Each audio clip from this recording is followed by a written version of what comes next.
Young Drunk. Hey, welcome to the Micheaux Mission, 2 men, 1 podcast, every black film ever made. My name is Len, aka the Bat Tribble. And as always, I'm joined by my partner. Hey, this is Vincent Williams. Tonight, ladies and gentlemen, or missionaries, we are kicking off. A is for August, which means action, here on the Micheaux Mission. And we are doing it with a very special guest in the building. He is a filmmaker. He is a movie historian. Yes, sir. And even more importantly, he's our buddy. Yeah, oh yeah. From ReelBlack, put your hands together for MIKE DENNIS. The one, the only, the legend. AKA Dexter St. Jack Tribble. You christened me that years ago, and I never. You christened yourself. That's true. I'm the Dexter St. Jack. Wait, hang on, Dexter St. Jack. I was about to say you got to throw it over your shoulder. I see a lot of family here, so this is gonna be fun. Most definitely. Absolutely. We are going to be kicking off Action August, ladies and gents and missionaries. It's going to be hard for me to get out of that. Hey, it's a process. With our look at and review from 1990 of Riverbend, starring Steve James and Margaret Avery, directed by Sam Furstenberg, and brought to you here on the Micheaux Mission by MIKE DENNIS in ReelBlack, because this is not only the film that we will be reviewing, but this is a passion project, one might say. Oh, yeah. For Mike. Labor of love. A labor of love. Yeah. But hopefully not just love, as he is Oh, that's right. working hard on doing the full restoration of this 1990s classic. How did this fall in your lap? The short version of it is, I have a YouTube channel. I see a lot of people watching live. I got to shout them out. I see the Mod Squad and everybody. But, during the pandemic, we were putting a lot of movies up on the channel. I'm an archivist and have a deep collection. And Riverbend was a movie that was neglected. I'm skipping ahead on the story. So we had it on the channel. It got a few views. And I got an email from the director, Sam Furstenberg. Okay. And at first I thought it was going to be like a cease and desist. Right. Like, how dare you put my movie up, And Where's American Ninja? he said, break into Electric Boogaloo. There you go. But, shout out to Sam Furstenberg. So he wrote me and he said, thank you for putting it up on YouTube. He had just recently done it himself. And he said, you're doing the film a great service because it was independently produced and financed. And it had fallen out of distribution. Right. And he wanted more people to see it. And so that started a conversation. I was like, anytime I get a chance to talk to a director, I'm like, how did this movie happen? Right. What's the story behind this movie? And we'll get into why I love this movie so much in a few minutes. But basically, where was I? He said, you're doing the movie a great service. Right. And, keep doing what you want. So as we're talking about like me and Charles Woods did a live, a Zoom call with him. Okay, cool. And he told us the whole story from his perspective of how the movie was made. And as we were talking, going back and forth, this is like 4 years ago, a 35 millimeter print of the film shows up on eBay. Oh. Right. So I said, this has got to be karma or kismet or something. And at the time, I didn't know what to do. And neither of you knew about this showing up on Right. This is someone else's print. It was somebody else's print. Okay. And at the time, I said, well, this might be the only print in existence. It's 35 millimeter film. Right. I had no way to transfer it or do anything with it at the time. But I said, let me put a bid on it. And I won the print. And it came from South Africa, of all places. Wow. Interesting. So, and like getting film is like when you go to the photomat back in the day. I don't know if anybody's old enough to remember like taking film to the drugstore. Missionaries are. We are old enough to remember. And it was during the pandemic, so it took like 6 months for it to arrive. And when it finally did, it was in this huge box. And it sat under my desk for almost a year. And then we got demonetized. Shout out to YouTube. And money was running low. And I said, well, let me get this thing transferred and scanned, right? And when we got it scanned, you don't know what's on the film, right? Right. So the first thing we noticed was beat to crap, scratches everywhere, right? So, and then so I reached out. There's I don't know if you guys know Deaf Crocodile Records. They put out Solomon King, which I thought was an amazing restoration on their own, So I reached out to them, and a gentleman over there, Craig Rogers, offered to, gave me a sweetheart deal to take the dirt and scratches out of the print, right? So we got that done, and then we discovered that there were scenes missing, and Sam has been supervising the restoration. So we've been taking the print that we have on the road,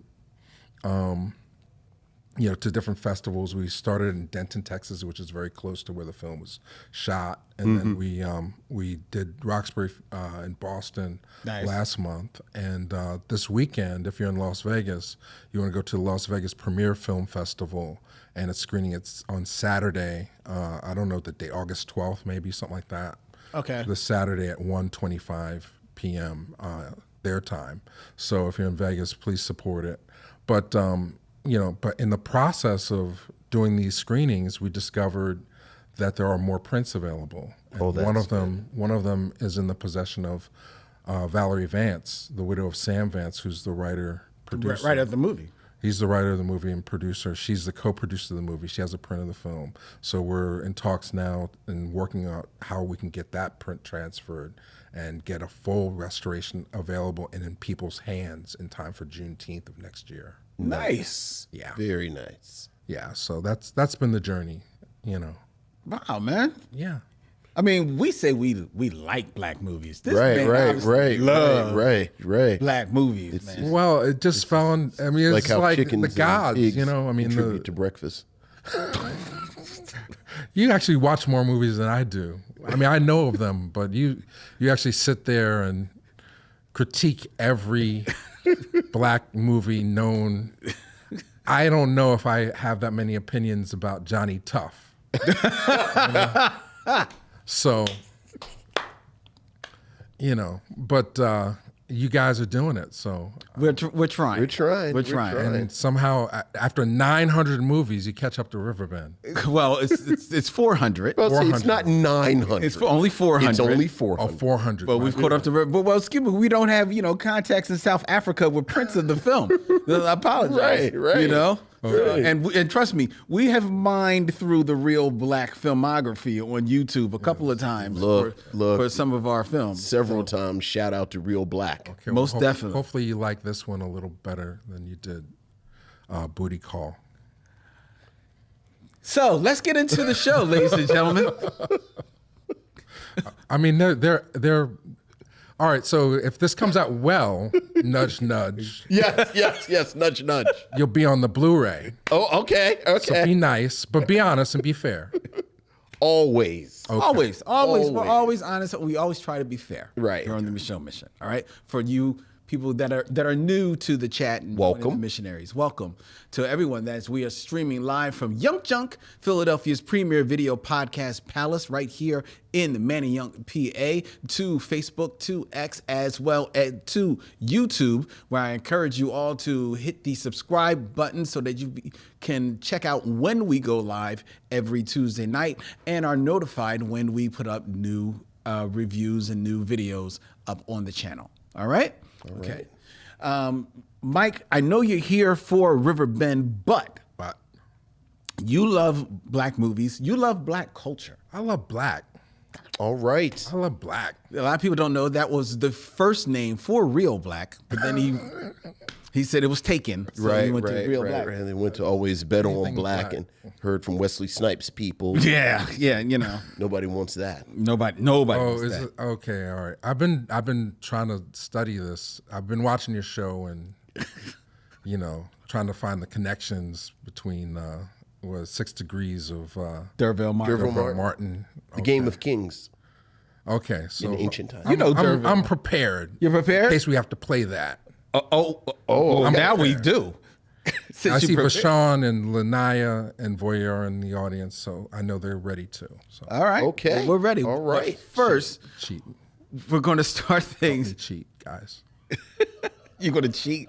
I can see everything that you say. So if I mess up, just type it in real fast. I'll just pretend I know it. He's got like his own squad out there. He's got his own fact checkers out there. Right. Derville Martin. Gotta make Mike look good. Well, first we got to get to our emails, folks, because we want to hear from all of you. And that means we're going to go to our Missives from the missionaries. We have emails, Vincent. Ooh, missives from the missionaries.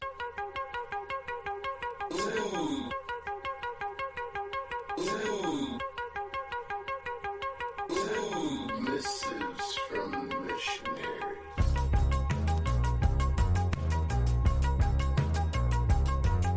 Missives from the missionaries. We have one, Vincent, Mike, from Calvin. Hey, what's up, Calvin? A couple of suggestions. Is this our Calvin? It is our Calvin. Hey, Calvin. Excuse me, he's my Calvin. I'm sorry. You can't be our Calvin? No. All right. No. Is this your Calvin? It's my Calvin. All right, go ahead. Okay. Hey, Vince and Len. I don't like that you led with Vincent, though. I didn't want to say nothing, but go ahead. It's been a minute since I've mailed a massive email, but I have been enjoying the show nonetheless. Not that you are ever lacking for movies to choose from, but I recently came across a couple to submit for your consideration. The first would be a candidate for your documentary reviews, which we do in September, which is In the Fall. I recently watched Hip Hop and the White House on Hulu. It chronicles hip-hop's relationship with and sometimes influence over American politics in general and the White House in particular. I enjoyed it, but I would love to hear your take on it. Are you familiar with hip-hop and the White House, Vincent? I am not. I've actually seen the little promo for it, but I haven't seen it. Have you watched that? This is over my head. This is out of my pay range. Me too. Secondly, he continues, my dad and I recently took a road trip to Canton for the Pro Football Hall of Fame. While in this section of the museum dedicated to the NFL's contribution to pop culture, I noticed a DVD situated directly beneath a copy of Brian's song. It stood out for two reasons. One, because the cover featured a animated image of 6 African-American men under the title, The Black Six. That's actually the DVD he's talking about. Yes. The second reason it stood out is because it looked like someone had planted it there, since it had no descriptive placard like all of the other artifacts. A Google search gave me the brief synopsis of a movie featuring 6 current, at the time, NFL players who play a biker gang seeking revenge against a rival biker gang of white supremacists. It, of course, made me think of you two. I look forward to either or both's inclusion as stops along the road. Keep up the good work. Calvin, you're familiar with the Black Six? Yeah, and I think, Mike, you want to talk about the Black Six a little bit? Yeah, it's a public domain movie. It's on a lot of compilations, right? So you can, back in the day, you could always find it at the supermarket on a compilation with Black Fist and Black Dragon Tattoo and, Wow. And Johnny Tough, actually, Okay. But, yeah, honestly, if I've seen it, it was so long ago that it's not funny. But yeah, it's at the time, they weren't looking for actors to be in blaxploitation movies. right. They were looking for names that had been established. So in the 70s, sports figures, football players specifically, were the action stars. The same way rappers would become the movie stars of the 90s and 90s. So I'm sure whatever white man decided to come up with this concept was like, yeah, we got a winner. We got all these players, And I think they all from like the Bengals or something like that, if I'm not mistaken. I know Chris. I think they all play for the same team, because it was like, they weren't going out of their way to get like the top. And they weren't going to the draft to cast their movie. It wasn't. It wasn't like Shaq and Blue Chips. Okay. It wasn't like we Paramount Pictures presents. This was like David L. Bronkowitz presents Black Six. But it came out on Blu-ray through Code Red. A few years back. Okay. And I think and that's a beautiful print. Okay. But yeah, that's my 3 cents on it.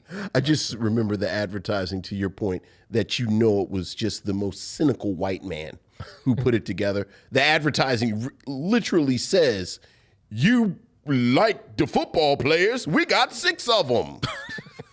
It like says 6 times Fred Williamson, 6 times OJ. Like it really is. Yeah. It's nothing about the plot. It doesn't even pretend that they're actors. It's just you blacks like athletes in movies. So we got 6 of them, and we call it the Black 6 because they're black. But there's stunts and stuff. I remember like there's like a chain with the chain, right? You know, the black bikers. This sounds amazing. I love the fact that you said it's a beautiful print of it. Like there's a beautiful print of the Black 6. Oh yeah, these guys are Code Red. They go out of their way. They brought back Guy from Harlem. That's coming out on Blu-ray soon. But you know, so I mean, there's a market. I don't want to I mean, there might be somebody watching this is like, man, you guys are ripping my favorite movie. Like every movie, there's somebody who thinks it's their favorite film. Sure. Unfortunately, the Black 6 is probably not on most people's list, let alone radars. And it's up to you guys to preserve it.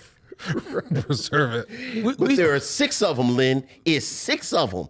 Okay. You like the athletes in movies? Well, Black 6 has 6 of them. I look forward to checking that out. Yeah, anybody who wanted to rent that next to Brian's song would be sorely disappointed. Yeah, that's not a double feature that I would book. All right, we got another email. This is from Michael Lockett. Hey, what's up, Michael?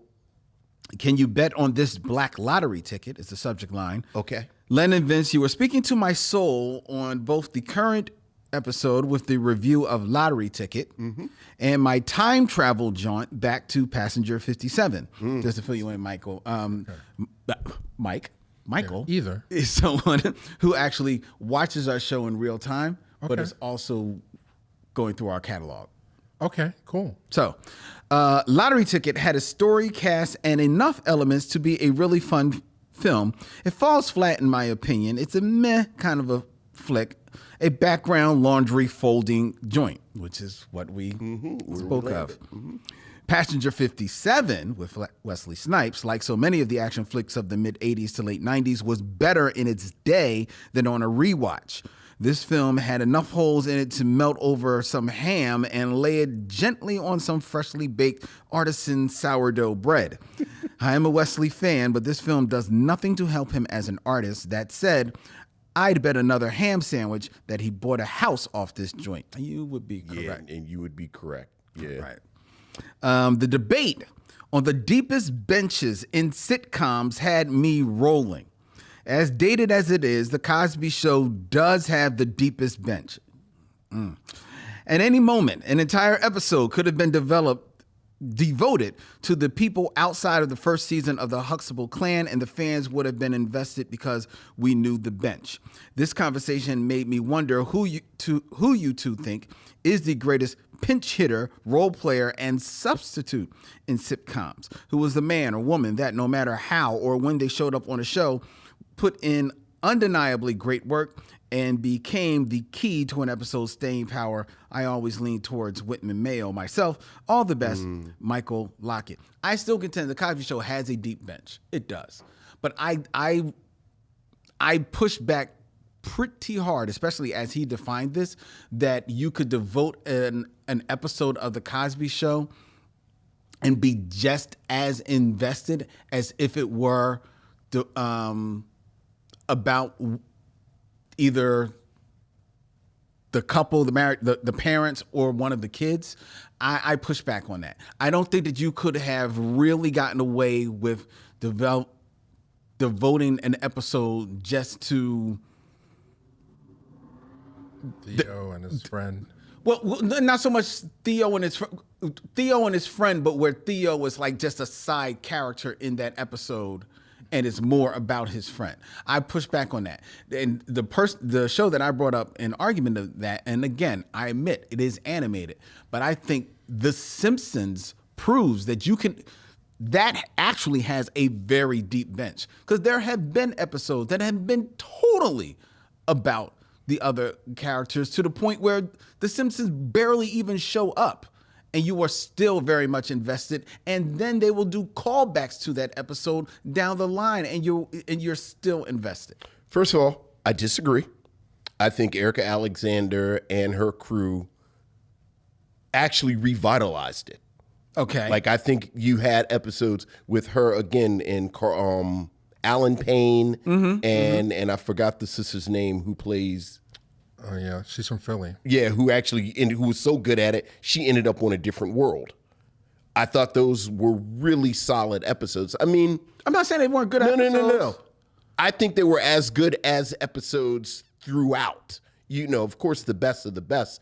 And I'll let you slide with this Simpsons thing, but come on, you're talking about these side characters like it's one voice doing 5 different characters, though. That's not the point. No, that's 100% the point. Because we're talking about an actual bench. Like, if you're going to say, oh, well, somebody can come in and, like, you might as well do the Carol Burnett show. Because it's 4 of them playing different characters. Okay, but one, that's totally different because that's a variety show. The sketches, you're going from different sketches. That would be just like comparing it to Saturday Night Live. You had sketches that's not fair. That would come back again and again. Okay, yeah. But that also voice acting, because they don't age, because it's voice acting. It's a little unfair. Like I said, I'm gonna let you slide with but the I think you do it a Simpsons disservice saying that is one character doing, one voice doing 5 different characters. It's not one voice doing 5 different characters? It may be that It may be that to a degree, but I think you do the actors a disservice and the writers that while it is the same voice, they are not developing actually totally separate, distinct characters from one another. I think it's easier to work with one actor than it is to work with more than one actor. Okay, yes, I'll give you that, but you're saying that almost as if it's like the same character because it's No. I'm saying it's the same actor. That's what I said. It was the same actor. It's not the same actor? I still don't. Hank Azaria doesn't play 15 different characters? So, like, Frank Azaria get credit 15 separate times? I still think that you're being a little bit unfair on that, and because I think that the characters are very well defined. I didn't say they weren't well defined. And we're talking about the characters. We're not talking about the actors. No, we are. I said the bench. I was talking. Well, the bench is talking about. No, I'm talking about the actors. Oh my God. Okay.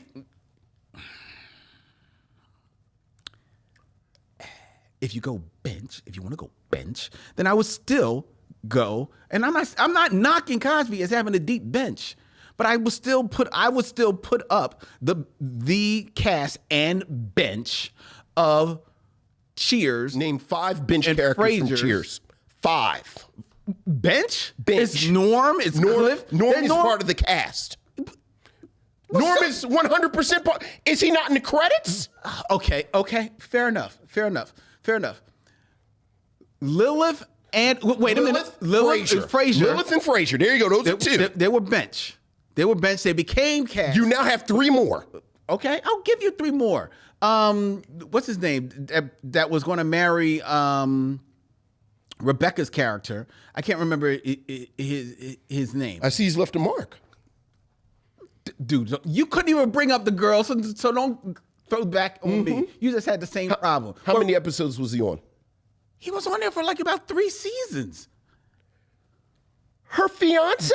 Yeah. He was not on 3 seasons. Yes, he was. Robin was his name. We got to table this. And he's nowhere near as strong as Erica Alexander and her crew. I'm not even the crew? Yes. Erica Alexander? No, because she became a cast member. But the crew? Yes, he is. Yes, he is. No, he wasn't. Yes, he is. Nobody even remembers him. I do. Continue, please, because we're done the email. Do you have anything to add to this, Mike? Thank you. Let's move on. Michael, I know it's uncomfortable when mommy and daddy fight, but that doesn't mean that we're not in a relationship and everything's going to be okay. No, this is fascinating. Like, you should have my view. Like, it's like, okay. I didn't know it went that deep. How deep is the bench? So I'm just curious. So Different World doesn't count. Like, you're not talking about spin-off characters. No. The show itself, just the show. Oh, okay. So and it's not like a backdoor pilot like they did with Huggy Bear. Right. No. You guys go too deep on this for me.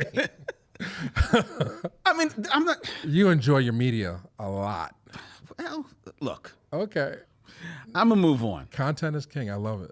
I'm gonna move on. We got an email from Corey P. What's up, Corey? Hello, Len and Vincent, the missionaries, and the special guest. That would be you.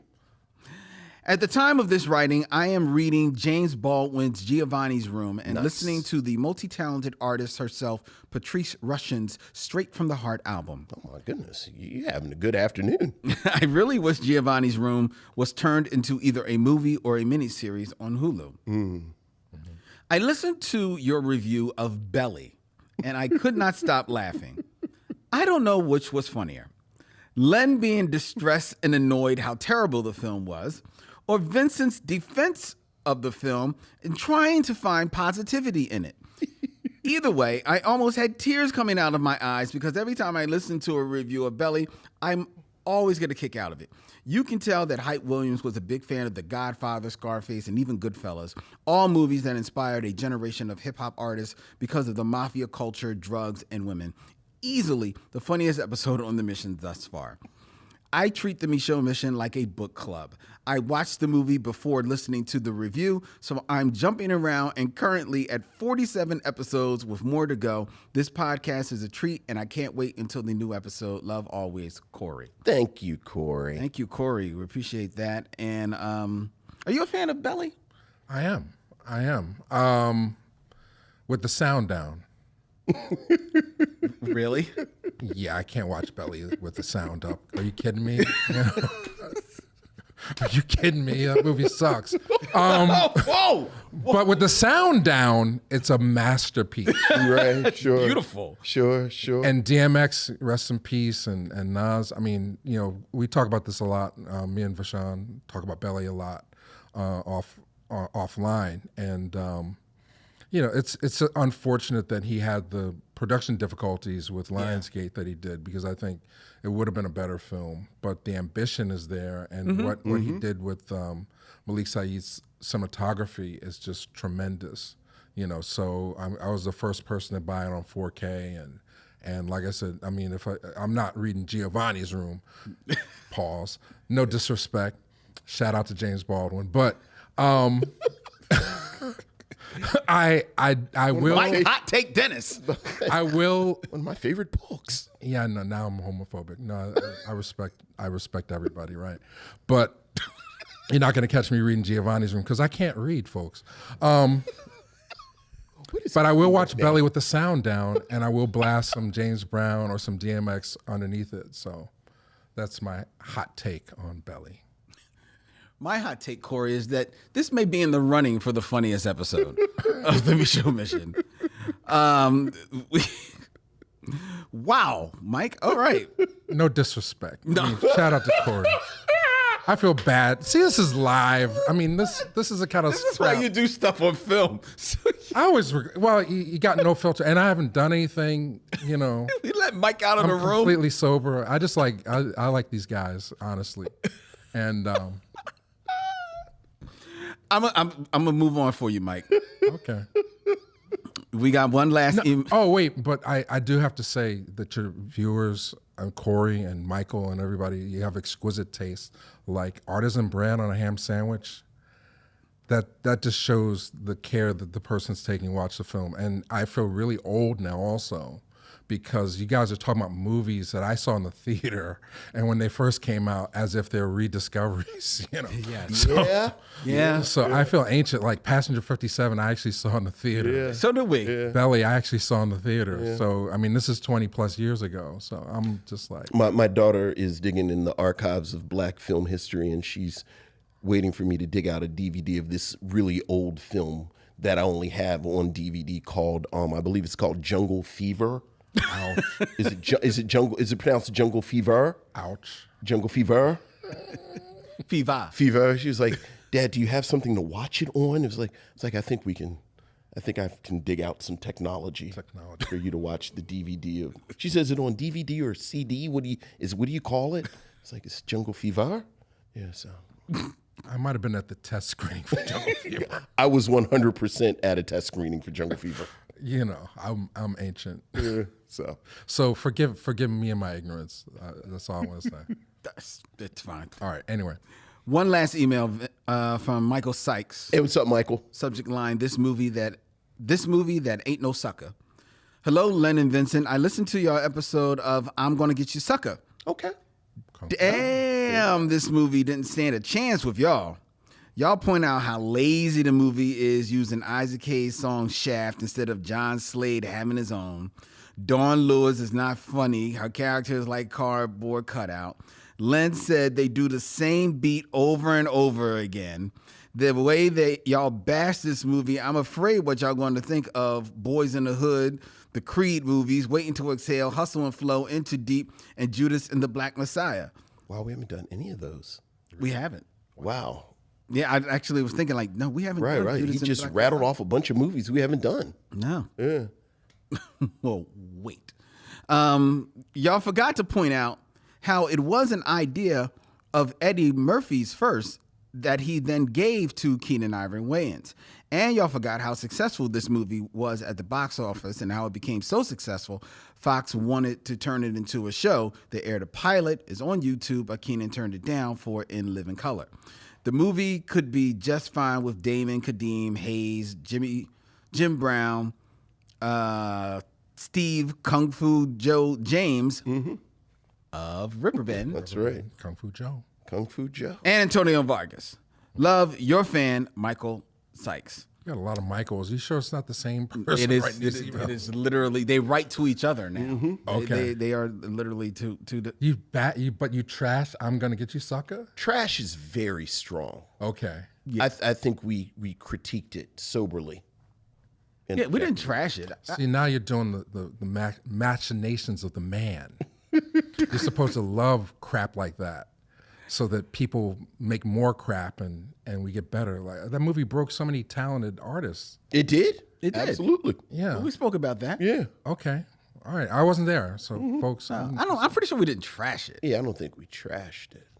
So what is your baseline? Like, what is your soul food version of a movie? Like, because I mean, I would expect Siskel and Ebert to say like, thumbs down, I'm gonna get you, sucker, but not the Micheaux Mission guys. So like, what's like in terms of the culture? What stands out for you? Well, I'll put it this way. Everybody else loves The Last Dragon. Okay. I don't like The Last Dragon, but I can appreciate The Last Dragon and what it means for the culture.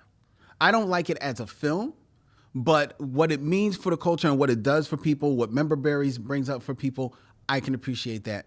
God bless. But then the question begs, at what age were you introduced to Last Dragon? I saw it. Like, were you I wasn't. like a I kid, was like preteen or whatever? I saw it in the theaters, but I was probably, I think, 17 or 18. Yeah, you wouldn't like it. Yeah. Yeah, I get that. Friday, barbershop. Which we both love. Uptown Saturday Night is sort of a Okay, platonic all right, I'll give you ideal. that. All right, that's all all right. That's where the rubber meets the road. Yeah. I mean, but Dick Gregory, he would be like, barbershop. So I can't ride with barbershop anymore Dick Gregory didn't like barbershop. because of Cedric, the entertainer. Oh, yeah, saying indeed, the thing yeah. about Rosa Parks. Yeah, but and that's and I can legendary. appreciate someone in his age group Yeah, feeling that way.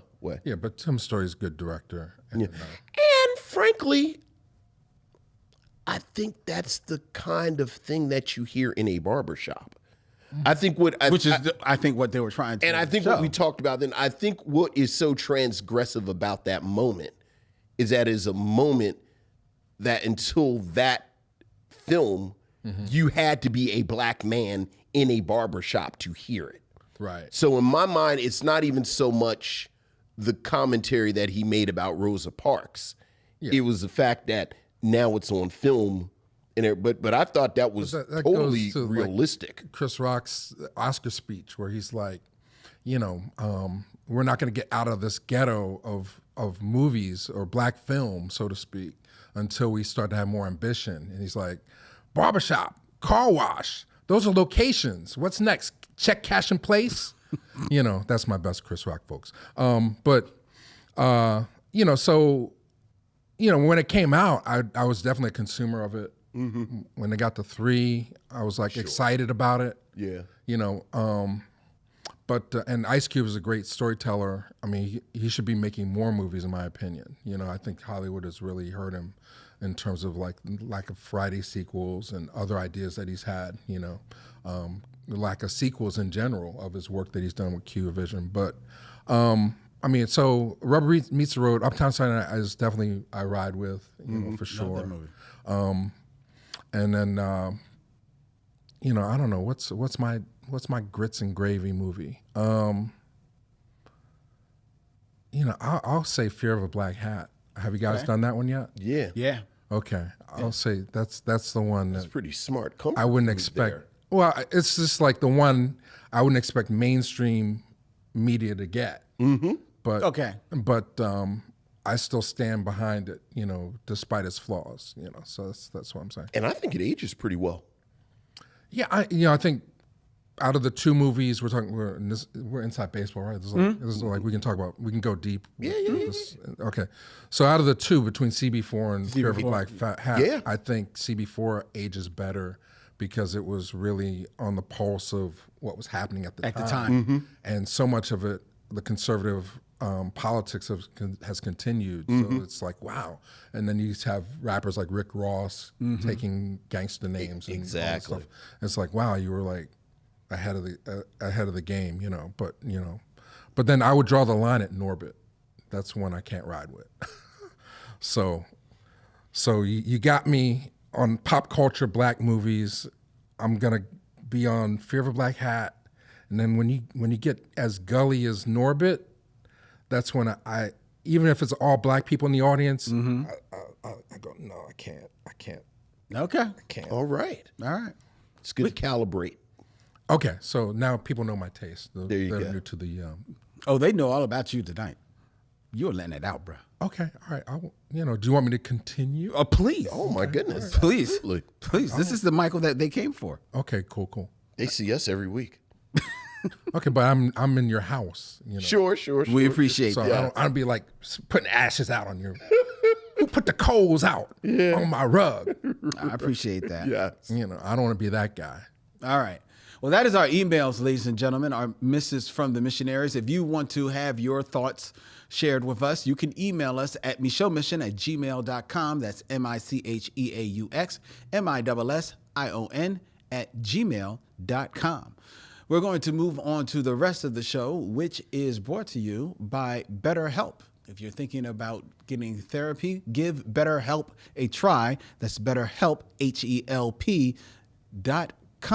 And you can use promo code MM for the Micheaux Mission for 10% off your first month. That's BetterHelp.com. All right? And while we're in a advertising frame of mind, Mike, you have something that you wanted to tell to the missionaries out there to give them a chance to get a piece of Riverbend for themselves. Yeah, if you're watching this live or if you're watching, I'm right here, right? Yep. If you're watching this live or if you're watching this on the replay, we need you to follow our Instagram page. Right now, we're at like 146 followers on ReelBlack Renaissance. ReelBlack Renaissance is the boutique label that I'm starting to release Riverbend on Blu-ray, as well as other films that come down the pipeline that are not corporate controlled, until we get the backing to go sit at the table, you know, and hey, I want Enemy Territory. I want Tougher Than Leather. I want Johnny Tough. I want those negatives now, you know, but right now we got Riverbend. And if you follow us and send me a DM, the first 5 people, I'll send a signed Riverbend postcard to. So send me a DM, follow at ReelBlack Renaissance. You'll find us on Instagram, and then DM me with your address, and I'll mail it out tomorrow. There you go. And that's ReelBlack, REEL. Oh, thank you. Yeah. BLACK. Renaissance. I'll let Vincent spell that. Yeah. The shirt you got to get on your own. That's something we're not giving away. Not giving away. We're not giving away this shirt. This is a one of one. Okay. Yeah. Okay. I just want to point out the fashion. So It's very nice. You want to stand? Can they see? We got a good shot of the shirt, Dylan. yeah, now it's a tax write-off. Thank you. Steve James, all the guns. That's the poster. Yeah, it's dope. that's right. Shout out to Aaron Kai and from Las Vegas. He did this. This is all hand painted. Really? Yeah, he went literally. There's a demo on Real Black Renaissance where he shows exactly how he took a Photoshop rendering and then he just redid it all in paint. That's what he does for a living. He's incredible. Aaron Kai. Wow. Okay. All right. Nice. Okay. All right. Riverbend is from 1990, so we are going to spend a little time in 1990 right now before we get to the top 5, Vincent. As you have addressed, we should talk about those who we lost in 1990 before we take over things. And 1990, much like 2010 last year, was a big year, Vince, Mike. Starting with, we lost way too soon the comedian and short-lived actor Robin Harris. Yeah. That was That was tough. He played the father on the in the first house party. Because he dies before the Yeah, he does. Yeah. before the sequel. Yeah. But he also shows up in Low Better Blues. Low Better Blues. Do the Right Thing. Do the Right Thing, part of the chorus on the side. And also famous for his comedy bit Baby Kids, which would go on to inspire the animated movie Baby Kids, that he actually would have done the voice of. Sure. But he was... They got Faison Love instead. Yeah, and they got Faison. So yeah, we lost him in 1990. Also, from the world of blaxploitation, and even to say that is not doing him justice, the actor Raymond St. Jacques passed away in 1990. Love Raymond St. Jacques. Yes. Book of Numbers. Book of Numbers. Cotton Comes to Harlem. Cotton Comes to Harlem. If he hollers, let him go. Yep. Yeah. Yep. He's an Uptight, isn't he? Uptight. He's an Uptight. Uptight. Yes. Yes. And isn't he in the movie that is a remake of the Asphalt Jungle? That's Uptight, isn't it? Or, No, that's not Uptight. It's not Uptight. Cool Breeze. Cool Breeze. Yes, he's in Cool Breeze. Yeah. 1990 also is where we lost Pearl Bailey. That is a tough year. That was a tough year. Pearl Bailey, who I don't think really got the flowers that she deserved, or the career that she deserved. A fantastic singer and actress. Sarah Vaughan passed away in 1990. Yeah. Sassy Sarah Vaughan. And if that wasn't enough, leaving us in 1990 was Mr. Bojangles himself, Sammy Davis Jr. Yeah? That was real hard. Yeah. Yeah. Yeah, for a long time before I unfortunately got some water damage, I had a pen and ink drawings of Sammy Davis Jr. framed in my house, but they got water damage, and they were one of a kind, so it was a shame. But yeah, Sammy Davis Jr. inspiration. My mom said that Sammy Davis Jr. gave the best show that she ever saw live on stage after performing for 2 hours. He came out on stage. She saw him in Atlantic City. Came out on stage, performed for 2 hours, phenomenal. Then came out for an encore and was on stage for another hour and a half. And she said that hour and a half was better than the first 2 hours. Wow. My mom went and saw Sammy Davis when she was pregnant with me. That explains a lot. It actually does. It actually does. Like, so many things snap into focus. Choing. Yeah. You have the picture of Sammy right there. That's right. Oh, yeah. Yeah. That is actually a book of Sammy Davis photography. Yeah, because I'm a huge Sammy Davis fan. All right. Now it's time for the top 5. Top 5. Who's your top 5?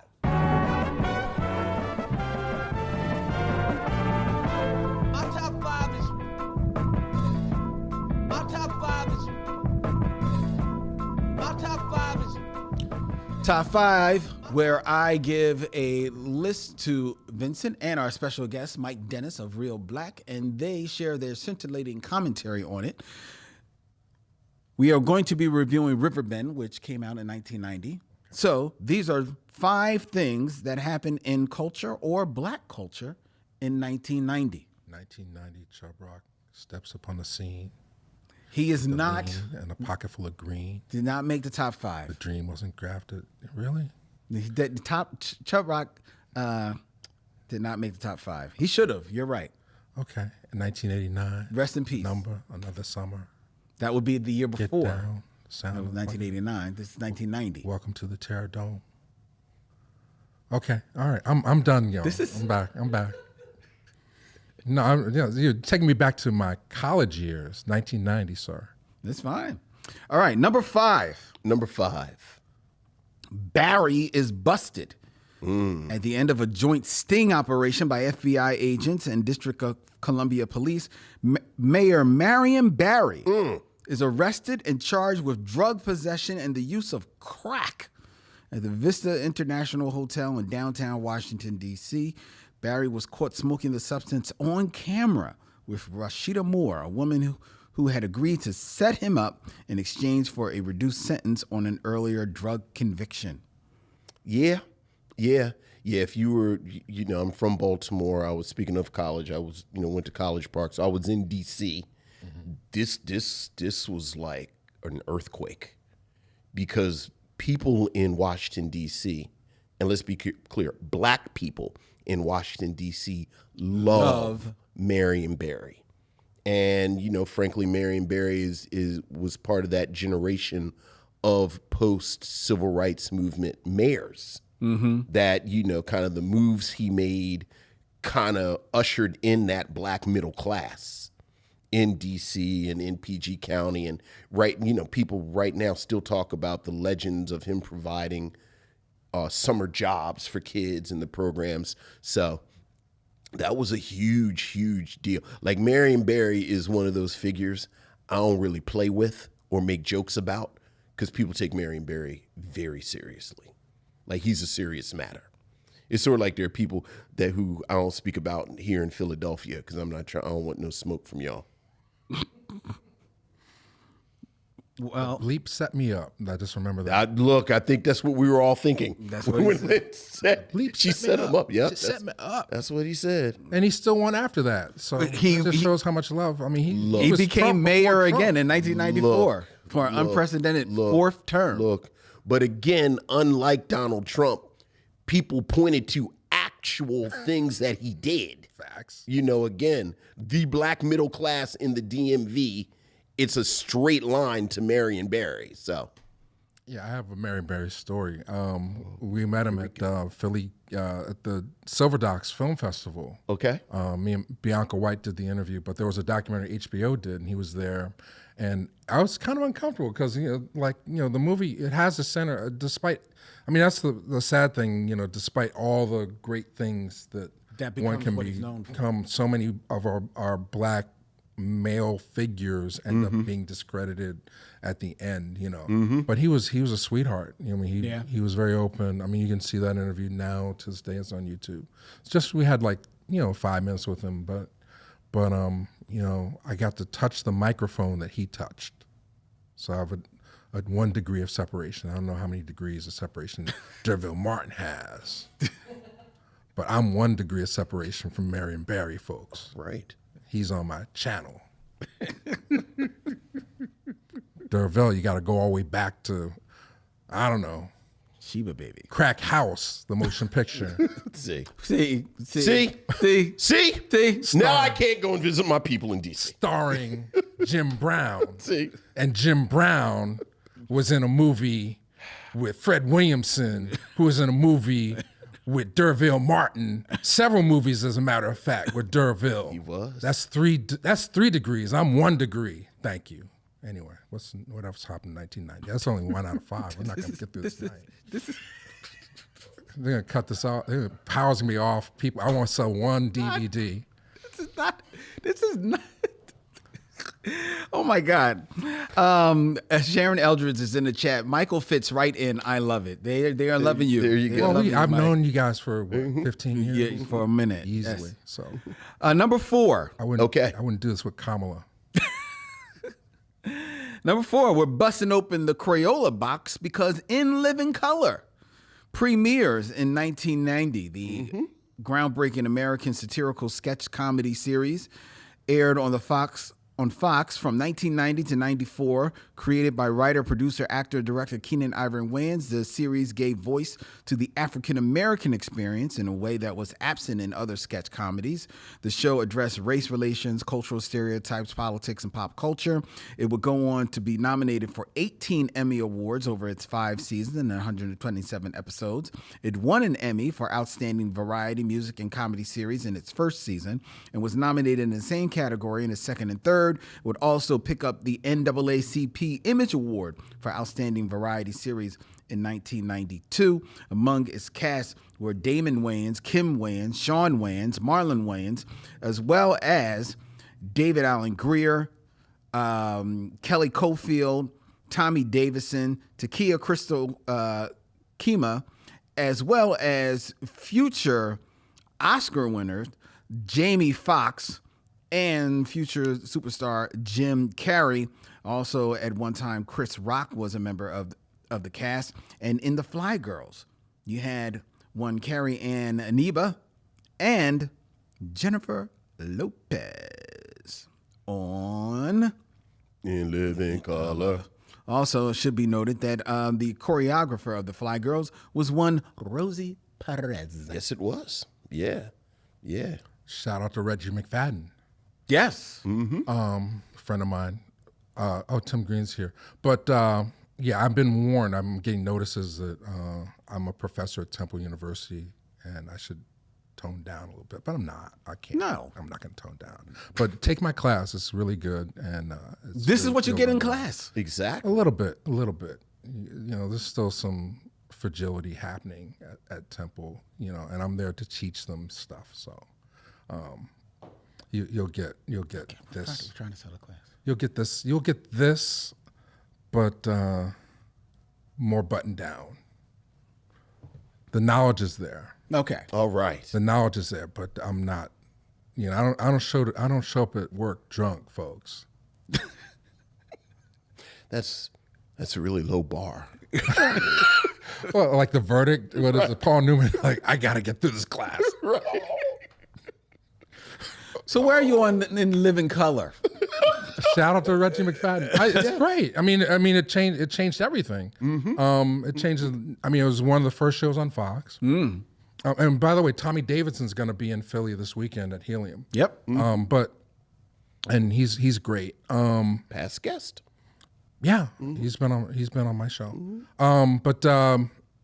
Yeah, I mean, what can you say? What can you not say? I don't know what you're going to say because you didn't like I'm gonna get you, sucker. But well, what's that? That was the precursor. I wouldn't say I didn't like it, but I had the same critique of In Living Color that I did. I'm gonna get you, sucker. I think really for every moment of utter brilliance that you would have, every now you'd be like two kind of low hanging fruit potty joke skits. Yeah. So that's the Wayans. I mean, they made a career out of that. That's that, and that's sort of my thing. It's sort of like I always say. The biggest backhand compliment that I can ever give you is if I'm disappointed in you. Because I'm rarely disappointed in people because I don't have any expectation of most people. So if I'm disappointed in you, it means that I had expectations. Oh, I mean, you know, this is when I get to like be old for a minute. Like the first episode of In Living Color was so highly anticipated. It might have come on after one of those big ball games or whatever, but that It did. It absolutely did. That Wrath of Farrakhan sketch. That was, I mean, for people who don't know the impact of that, the next day, it was sort of like the black white supremacists on Chappelle's show. It just like was a knockout punch. It's like, all right, we're not going to take any prisoners. This is the kind of humor we're going to sell, and you've never seen anything like this on television before. You know? So. And then you know the halftime show, like the whole Super Bowl halftime show, the way we see it now with all these big name guests, would not have existed if not for In Living Color. That's right. Because they decided they were going to hijack the Super Bowl one year and do their own halftime show in real time. Yeah, with the men on film guys. And the next year, what did the NFL do? They got Michael Michael Jackson. I was going to say. was that the very next That's the year? Michael Jackson Next year. year, Yep. we can't let people tune away on our stuff. We got to sell some Pepsi. Let's get Michael. So, I mean, I that's one person I've never met that I would love. I met some of the brothers, but I've never met Keenan. I mean, I would love to give him his flowers. I mean, he changed everything. And as a young person at that time, I still have my VHS tapes of In Living Color and music guests. That they cut out of the DVD, that they cut out of the DVDs. I still have those on VHS. So. Oh yeah, I guess because they didn't have the rights for Some of the guests didn't make it to the DVDs. Yeah. So they have to keep that old media. Oh yeah, it's pretty warehouse full freaking VHS tapes at this point. Nice. Yeah. All right. Number 3. Number 3. Trey. Let's go back to February 11th of 1990, where a huge upset. Now I would say this may be the biggest upset in sports history. Okay. When James Buster Douglas knocked out Mike Tyson in the 10th round in Tokyo, Japan, to win the world heavyweight boxing title. I remember watching that. I saw it live. I didn't see it. I didn't see it live. It wasn't in Tokyo, but I saw it live. Yeah, I saw it. Yeah. And whoa. Well, you didn't see it coming, but you saw it coming. Because Michael was getting sloppy. He wasn't paying attention. By then, he had left Customado. He was all under Don King's wing, and that never goes well. He was barely training, but the whole thing was that Buster was basically he was just a buster, But he did what you're supposed to do in that moment. You're supposed to come in and put your best foot forward, and he got shook early in that fight. Mike shakes him and hits him. And Buster almost was, he said to this day, I almost was just going to be like, yeah, it just wasn't my night. But he got up. Right. And boy, he took it to Mike. And he presented the blueprint of how to beat Mike, because Mike Tyson was never, ever the same afterwards. One of the greatest moments in sports history. Did you see it? No, I was there. I saw it. Look, the thing about Mike Tyson at that moment is that it had almost become a foregone conclusion that he was going to win. Yeah. And you remember it had gotten to the point where people were kind of not paying for pay-per-view because he was knocking dudes out in like minutes, and nobody wanted to leave a room. So as an infamous not sports fan on the show, I was there just for the party. I'm just there for the party. And it was almost festival feel to it, because no one was really there for sport. You just knew Mike Tyson was going to knock the dude out, and then everybody was and I remember where I was, everything just turned upside down. Yep. When he got knocked out. Like it wasn't a party anymore. Like suddenly it's like the earth shook. Well, you're right, but it stopped being a party when Douglas got back up. Right. Because he knocked him down. But when he got back up and was then still jabbing with Mike, you're like, oh, wait a minute. Yeah, what is happening? Whoa, this dude didn't read the script. Yeah. What's going on here? But it wasn't like the perfect storm for Mike to get beat up. Didn't Buster's mom die? And it was he had like a whole thing on his chip, like, I'm doing this for my mom. Yeah. I don't know how much of that was really out there at the time, as far as like what we knew. Right. You learned that after the fact, because who was paying attention to Buster Douglas? Yeah, I mean, it probably was, but you still weren't, because Mike was out there, and I'm trying to remember whether or not he was still with Robin Givens at that moment. Right. I can't remember whether or not they had already broken up at that moment or not. But because we're doing this live. But that was an amazing. An amazing moment. Yeah. I mean, but it's a shame his name is Buster Douglas, because it just feels a certain way. I'm sure he was like the top of everything until he got to that Mike Tyson fight. He probably won a lot of fights to get into the ring with him. But then he's Buster Douglas, so it's like Mitch Blood Green. There's just certain people that intersect in the paths of gods like Mike Tyson, and they become a footnote. Leon Spinks, that kind of thing. Well, not Leon Michaels. Oh yeah, it wasn't. Well, I'm saying, in boxing, Leon. I mean, Leon ended up beating Muhammad Ali, right? But then later he became the joke of Richard Pryor's. Well, yes, he did. So he did. So, and a classic joke. Classic joke. All right, we're going to continue on with number 2. I ain't got no. I ain't got no money. I ain't got no teethers. Number 2. Number 2. Do not do the right thing. Because at the 62nd Academy Awards, hosted by Billy Crystal, oh boy, held in 1990, nominated for Best Picture, we had My Left Foot, Field of Dreams, Dead Poets Society, Born on the 4th of July, and the winner, Driving Miss Daisy. Oh my God!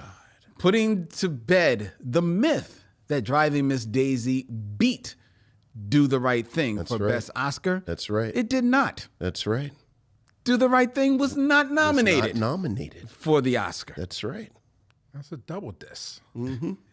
Well, that's not That's not Driving Miss Daisy's fault, though. Okay. This was the exact year. This was the exact year where I said, "Oh well, I actually don't have to pay attention to the Oscars as any type of barometer of anything." Yeah, and you kind of. I turned the channel to something else. That's the end of the story. It's been turned ever since. Really? But I mean, at the time, Driving Miss Daisy was based on a Broadway play. Yes. It was very successful, made a lot of money. Yes. I showed it to my grandmother. I was like, is this how it was? And she was, she's like, yeah, some BS. But, I mean, so we all knew, but it was still well crafted. I mean, the same thing. It's a well-made movie. The same thing with Green Book. I mean, like a lot of people go against Green Book because Black Klansman was up against it. But as far as traditional Hollywood stories go, and not the position, now I know I'm contradicting myself, what I was saying earlier. But it's not a bad movie. It just doesn't age as well as Do the Right Thing. Do the Right Thing. You're absolutely right. I don't think anybody's going to watch Driving Miss Daisy with any kind of sentiments, or Here's historical the thing. perspective. You're talking about Do the Right Thing, and I forgot I think Born on the 4th of July is better than Driving Miss Daisy. I've never seen Born. That's a good movie. Really? Yeah. It's really good. Tom Cruise, Oliver Stone actually does his thing. Yeah. Dead Poets Society, I think, doesn't age as well. I never saw My I always Left Foot. thought My Left Foot was a little flashier than people thought it should have been. What else? And Field of Dreams. Okay. I think Field of Dreams is better than Driving Miss Daisy. I would put Field of Dreams probably on the same level. I think they're both schlocky, kind of sentimental, but I think Field of Dreams storytelling and the actual story is better. Yeah, so like I always talk about Do the Right Thing, but there were other films that were nominated that were better than Driving Miss Daisy. Driving Miss Daisy was it was 1990 and white baby boomers were scared of stuff. Yeah. And it made them feel good. And they voted for it. Yeah. They weren't ready for that. They weren't ready for Riverbend either, which we'll get to. Right. It's coming. We're going to pace out. Yeah. But yeah, and you got all the way to number 1, and you didn't mention Heather Hunter on Soul Train in 1990. I miss Heather Hunter. How did you get that? She stars in the award-winning motion picture Twice as Nice, and then gets a leading job as a lead dancer. I'm sorry, I have to interject. Forget your number 1. That's my number 1 of 1990. I still have those VHS tapes, folks. Oh no. We're going left right now because you understand. No, the Soul Train tapes. No You're one misunderstanding. No one knows Sure. who Heather Hunter Well, is. they're Googling. Oh, yes, they do. Yeah, nobody watching this knows. Okay, well, And the ones that do I know. suggest that you go to Easy. Start a separate I was about to say podcast easy. on a different streaming platform where you review the classics. You might never end your life never having reviewed every one. You may want to search Heather Hunter on your burner phone, ladies and gentlemen. I'm forewarning you. Wow. You said Heather Hunter. 1990. That is the first thing that pops into my mind. That's the first thing. Wow. But okay, Heather Hunter. What is the actual number one? Yeah, what is the actual number? What is the actual number one? I'm just playing to the That Mike says should trump. Heather Hunter trumps our number one. What's your number one? So remember, Mike Dennis's number one for 1990 is Heather Hunter on Soul Train. Twice as nice, folks. Twice as nice. Mike Dennis of ReelBlack says that should trump Hung jury. February 11th of 1990 when one Nelson Mandela is released from the Victor Verster prison near Cape Town after 27 years behind bars. So what do you think, Mike? What do you Heather Hunter on Soul Train in one hand. Nelson Mandela freed from prison in South Africa in the other hand. Sincerely, Screw the Right Thing was a better movie than Idris Elba as Nelson Mandela. And I stand by that as the proprietor and HNIC of ReelBlack. However, I curb my enthusiasm for this whole conversation as Professor Michael J. Dennis at Temple University. So, I don't get anybody upset at me. But, I mean, this shows how deep I know about these motion pictures. You talk about like Coming in America, which is... Coming to America. Well, that's a different movie. No, Coming to America is Heather Hunter. I thought she was coming in America. Yeah, I thought it was. Well, all right. Well, we'll put. All right, sure. Message me, ReelBlack Renaissance on Instagram. Yeah, let's see if this is on ReelBlack Renaissance. Twice as nice. She just had a baby. Did she now? Yeah, I saw that on Instagram. Oh my God, you keep up with Heather Hunter. I keep up with you guys too. So don't discriminate. I'm not discriminating. I'm fine. Look, I mean, wow, she's what a an photographer, episode. and she just had a child. We should see if we can get her on our show. Cinnamon Love is out there somewhere. Oh, now you're talking my language. I don't know about the Jack Me, but they're Janet. I don't know where they are. I'm not sure if they're on social media. Probably not. Disappeared. Janet doesn't like to talk much. I met her once. She doesn't talk at all, does she? Oh really? My God. Okay. Anyway. All right. That was Micheaux After Dark. So how do I feel about Nelson Mandela? Oh, we already know how you feel about Nelson Mandela, Mike. I mean, hopefully you were glad.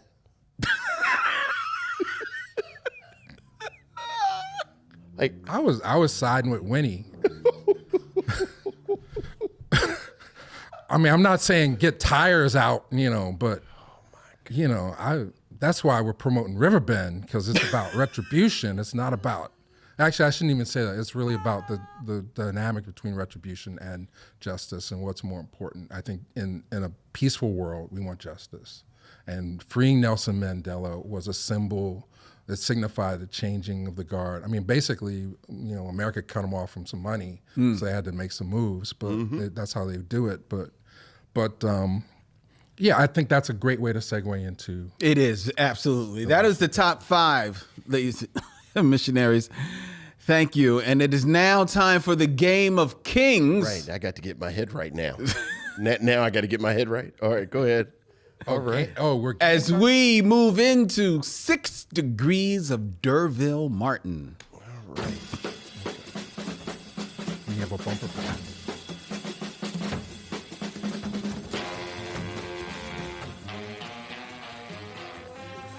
Six Degrees of Derville Martin, where I come up with 2 actors and I present them to Vincent, and he has 6 movies or less to connect them to that 70s heartthrob himself, Mr. Heather Hunter, Derville Martin. Derville Martin. And Mike Dennis of ReelBlack will be here to help Vincent if he needs to phone a friend. All right. Before I get into the actors that I have selected, Vincent, keeping in theme, there's a famous Steve and a famous James. For Steve James, the star of Riverbend, the film that we'll be reviewing. I see it. We have a request from the missionaries. Farrell Blackwell wants to know, Vincent, can you connect Derville Martin in 6 movies or less to Heather Hunter? All jokes aside, did Heather Hunter make any non-porno movies? I believe she did. Didn't she move into... I thought she tried her hand. Like I know it might have been Jeannie, TV. like Jeannie Pepper was in. Is How High the? I think she might be in How High, with Method Man and Redman, and then what's her name is in Black Dynamite. The irony is because we've been doing this long enough, I actually thought about porno stars in straight movies. So what to do? Can you connect the TV show? Can you connect Heather Hunter? It has to be motion picture. Has to be motion. We usually use motion pictures. Yeah. Well, the director, the cinematographer of Twice as Nice, also shot. No, I don't know. Yeah, I'm looking at her on IMDb, and I'm not seeing I don't know if she did any anything like movies. That. But let's see. I mean, that's a legitimate question. Can we table it? And I'll probably chime back in. Let's table it and come back to that. She actually did one film from 1990. Wow. What was it? What was it? Yeah. It's saying this was actually just Frankenhooker. Oh, she's in Frankenhooker? Yeah. Okay, I can imagine that. In Frankenhooker? Nobody you ever heard of? Besides Heather Hunter? Some other porno actors and yeah. Yeah. Patty Mullen. And no, there is actually a name, and I'll give you the name because you would never pull it. Louise Lasser. Oh, okay, that's simple. You know the name. Mm-hmm. Let me see his face. That's a woman. Face. That's a woman. She was married to Woody Allen. Mary Hartman. Oh, Mary Hartman.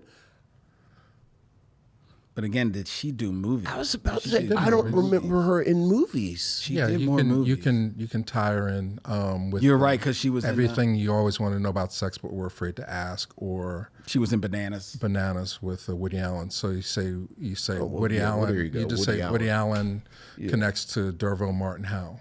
Well, Woody Allen is in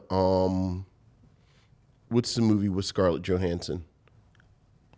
Oh, that was one of his movies. Christina Barcelona? Yeah, the one that just came out in the last 5-6 years. And then, Scarlett Johansson, you get her in the Marvel mush with Samuel L. Jackson. Okay. And then that's 2 movies away from Derville. Sam Jackson. Yeah, because he's either in he's in Mo Better Blues. And Derville is in... Dick Anthony Williams is in Mo Better Blues, and then Dick Anthony Williams is in 5 on the Black Hand Side with Derville Martin. Okay. All right. Hey, you can't stump the band. There you go. So there you go. So we've got to Heather Hunter Farrow. There you go. All right. Trying to stump my man Vincent. Heather Hunter's out there screaming right now. You can follow me, Heather, at reelblack.com, REELBLACK. See, I put your name in the lights today. Don't forget that. All right, anyway. So that was the game, or the game is about to start? I feel like this episode is going to be evidence one day. Just trying to figure out how I'm you supposed guys to are get my not head Vlad. right to... You're not Vlad. There's no bodies. I'm just Riverbend, that's all. Move my seat away. Vincent. Yes, Lynn. Farrell, it's your fault. It's 6 films or less. Yes. Connect Derville Martin To... Steve Zahn. Oh, the little guy. Yes. Yeah. Think about him. I love him the most in Treme. But all right, I'll get to him real fast. Because he's also in a movie that I really like that people have been talking about lately for some reason. I thought I was the only one who liked it. But Derville Martin is in 5 on the Black Hand Side with Dick Anthony Williams. Dick Anthony Williams is in Mo Better Blues with Denzel Washington. Denzel Washington is in Philadelphia with Tom Hanks. Mm-hmm. And then Tom Hanks is in That Thing You Do Yes, with with Steve Steve Zahn. Zahn. I love that movie. I love that movie too. That's a fun movie. It's a fun movie. I was looking at a TikTok series about fictional songs that could have been real songs. And the genius of That Thing You Do is it seems like a song that would have become a huge hit, but the people who came up with it seem like the kind of band that would be a one-hit wonder. yeah. Like it's a song that would have been a huge hit, and then after 6 months, everyone got tired of it. But like that's kind of hard to put, but I like him in that. Oh yeah. Yeah, he's having a ball in that. Yeah. Yeah, That is. Nailed it. Was it five steps? Did you do? I think so. That wasn't even 5. I think it was more like 4. But so what did it say? Dick Anthony Williams, Denzel. And then you went to Tom Hanks. Tom Hanks. So 3 steps. Wow. Yeah. All right. All right. Next one. This is one that I know we've done before, but maybe you'll forget. Okay. In 6 films or less, connect Derville Martin to this famous James, James Cromwell. Oh, I know where you're going. yeah, because we've not done this before. I think we have. No, we have not, because I've never talked about how dare you? How dare you disrespect my Star Trek bona fides? Yeah, so I thought we've No, we've never talked about First Contact. No, because you brought up Alfred Wood. No, maybe it was because of Alfred Wood. Right. That's why. How Because I knew we did the film how before. dare you? Okay, all right. All right, let's see. do the- All right, and then I'm gonna do some science fiction. Wait, James Cromwell's a tall guy. Yeah, from yeah. the family. From Babe. Yeah. And LA Confidential. LA Confidential. But more importantly, Yes. Derville Martin is in The Final Come Down with Billy D. Williams. Billy D. Williams is in Empire Strikes Back with Harrison Ford. Harrison Ford is in Blade Runner with Sean Young. Sean Young is also in Dune with Patrick Stewart. And Patrick Stewart is in Star Trek First Contact with James Cromwell because he's He plays the guy who Cochran. yeah. The Created First the Warp Contact Drive. guy. Yeah. I love him in that because if you're a Star Trek fan, so for Star Trek, people who aren't Star Trek, Earth makes contact with the Vulcans, and that's what propels them into space and Further into space in contact with everyone else. Like there's not necessarily a prime directive in place per se, but kind of the rules are aliens don't mess with planets that haven't developed warp technology. Yeah. And Zachary Cochran. is the guy on Earth who perfected the warp drive. And the thing I love about him in First Contact is that like he's one of these names that if you watch Star Trek through the years, you hear him. Like he's like Benjamin Franklin and Abraham Lincoln. So you always heard his name. You always heard his name. First Contact, James Cromwell plays him, but he's like a crazy guy. Wow. So it's like it's kind of subverts the whole thing about historical figures. And it's James Cromwell, who's always kind of, like he's like the LA Confidential guy. And he's kind of playing wacky. So I really like him in First Contact. Can I try one? I didn't. You mentioned that he was in LA Confidential. Yeah. Yeah. With Kevin Spacey. Yes. Who was in See No Evil, Hear No Evil. Mm-hmm. With Richard Pryor. Richard Pryor was in Adios Amigos. Unfortunately. With Fred Williamson. And Derville Martin was in tons of Fred Williamson movies. Mm-hmm. So, all right. There you go. Okay, just getting my little rust off. You know, break dances is happening in the Olympics now. So in 4 more years, I'll be ready. You know, that was good though. I liked it. All right, so I got it. I beat you though. I got you. I got you. Very good. Very good. All right. I just want to talk about Blade Runner and Dune. Well, I mean, you're the sci-fi guy. Mm-hmm. You know, I like film noirs. So I like film noir too. So do you like Blade Runner? I love film noir. I love Blade Runner. I mean, I like the original version of Blade Runner. That's the only one that. Absolutely. Yeah. We showed that in class. If you studying at Temple University, cinematic cities, we use futuristic cities and we talk about the history of cinema. Yeah. You know the story then about the dude who designed the sets in the city. We didn't go that deep. Yeah, We just talked about it. So he's a dude and I used to know his name, but he designed the cars. Okay. And when how do I forget the director of Blade Runner? Ridley Scott. When Ridley Scott saw the sketches in the background, he had sketched buildings and everything, and he liked the background sketches so much. Right. He hired him to design the set. So like the dude who designed the flying car also designed all the other stuff. That's so dope. Oh, I love Blade Runner. That's so dope. All right. Vashawn, shout out to Vashawn. We were doing this earlier, but anyway, yeah, you guys got to come to the class and talk. So it's Cinematic Cities, and I just got my contract today. I haven't signed it yet, so hopefully it's still available to me in the morning. But I'll be teaching. Did you see this guy on this YouTube? Oh my God. Hey, look, you got to keep the kids awake. Amen. I know that's right. All right, ladies, folks, it is now time for us to move into our review of Riverbend from 1990 with Mike Dennis of ReelBlack. Be gentle, but be honest and fair. Always. A black major and his men are on the run from a rigged court-martial and hide out in a small Georgia town where a cruel white sheriff is terrorizing the black population. Together with one strong-willed woman, they formulate a bold plan to fight for freedom and human rights. In Riverbend, the movie kicking off, our A is for Action August, here on the Micheaux Mission, stars Steve James, Margaret Avery, Tony Frank, Julius Tennant, Alex Morris, and written by Samuel Vance, directed by Sam Furstenberg, and brought to the Micheaux Mission by our good friend and our very special guest tonight, Mike Dennis of ReelBlack, who is actually in the midst of restoring this film to its 1990 pristine glory. Mike, what say you of Riverbend? Oh, it's the best movie you'll ever see that you've never heard of.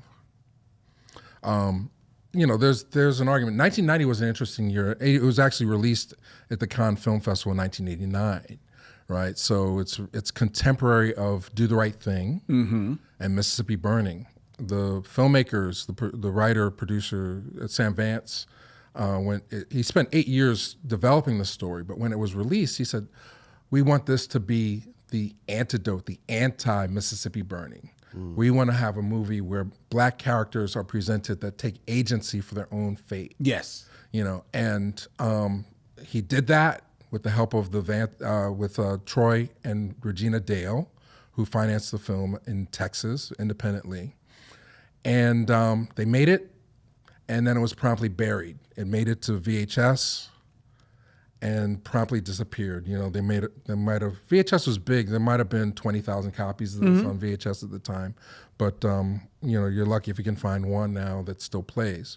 So, you know, I was brought in I discovered the film. We had this at the store that I used to work, Video Library in Mount Airy. And this cover did not sell me on. I was like, I don't want to see this crap. And then Charles Woods, the professor, people that watch my ReelBlack channel know him, he had like 5 copies of this thing. Wow. Yeah, he said, you got to see it. I'm like, why are you so obsessed about this movie?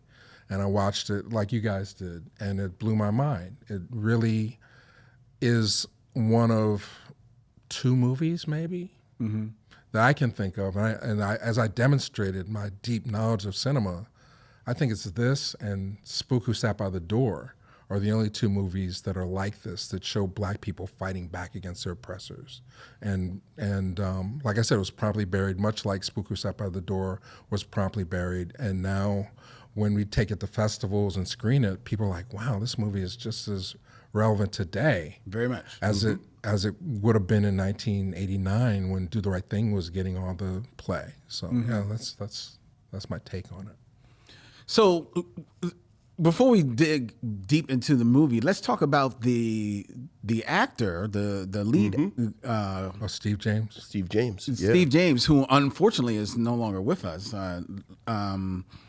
passed away not long after making this film. Actually, Yeah, at the age of 41 in December of 1993 of cancer. And shout out to Debbie James, his daughter, who has been really helping us get the word out about this project. and this is one of, if not his only, but certainly one of his few lead performances. One of two. The other one's called Street Hunter. But Right. in my opinion, this is his best starring performance. And it must be restored. So be ready. Follow us on Instagram so we can hit you up with that Kickstarter campaign down the road.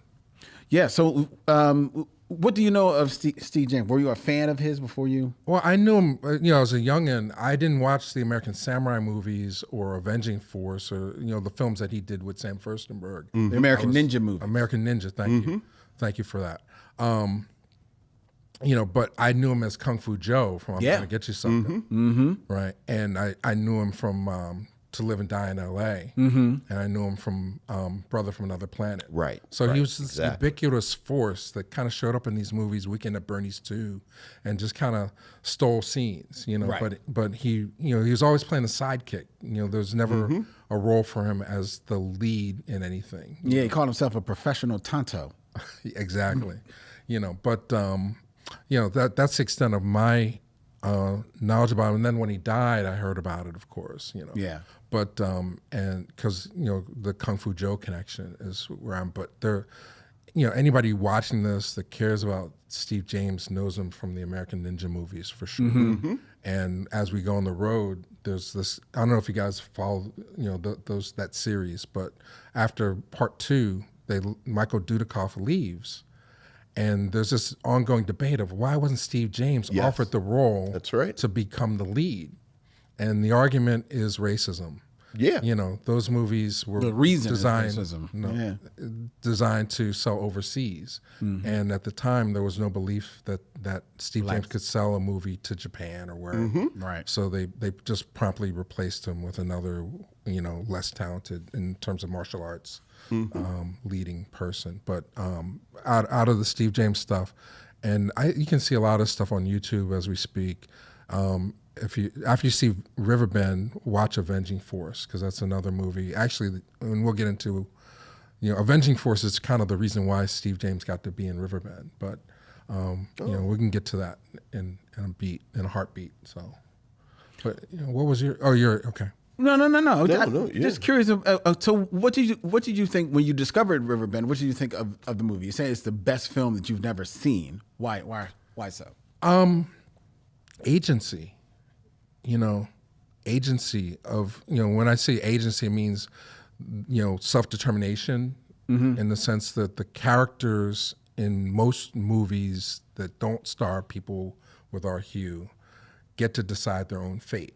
Like Right. Thelma and Louise, we're going to put our foot on the gas and drive off the cliff, But you go see Juice and, it was designed with Tupac lets go of the hand. He does not want to be saved.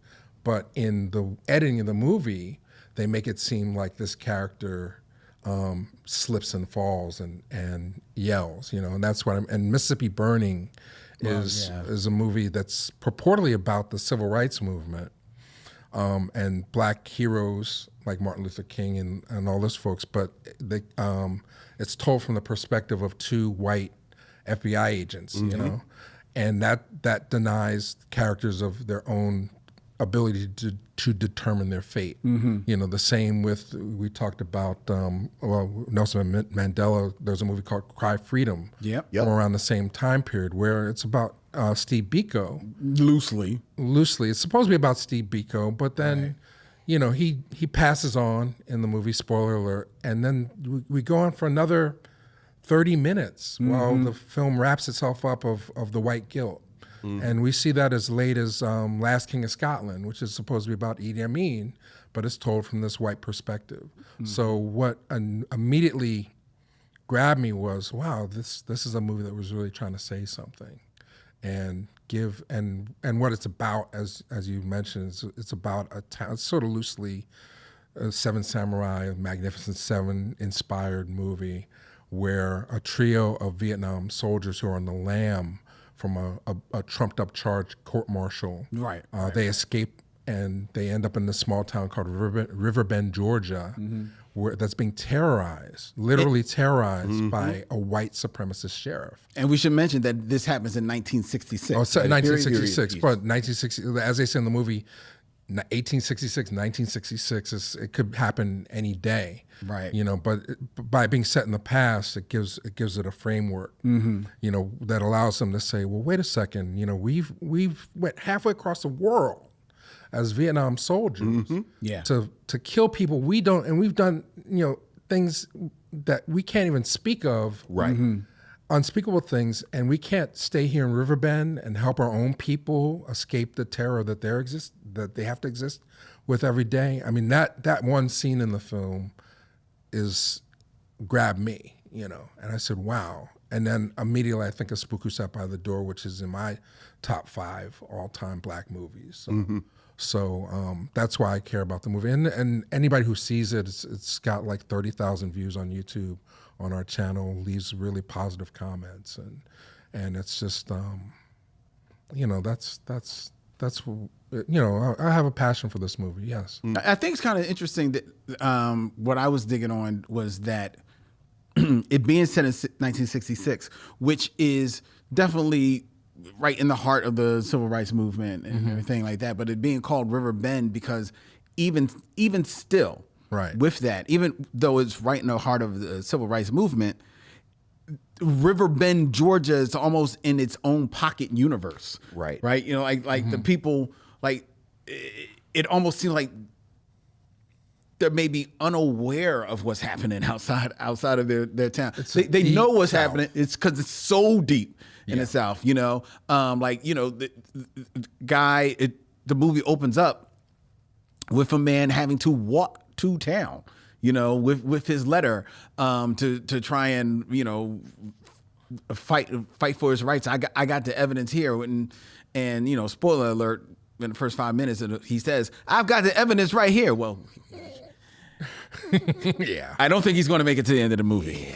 It's a B movie. I mean, I'm not, you know, like, you know, we talk about some Oscar winners. This is not going to win anybody's Oscar. Sure. No. You know, and I'm a crate digger also. Like, I love obscure stuff, right? So the opportunity to rescue and restore something that would otherwise be lost. I mean, that's like finding a Dilla record. You know, a Dilla sample that you didn't know existed before, you know, like, and we had a response when we showed in Texas.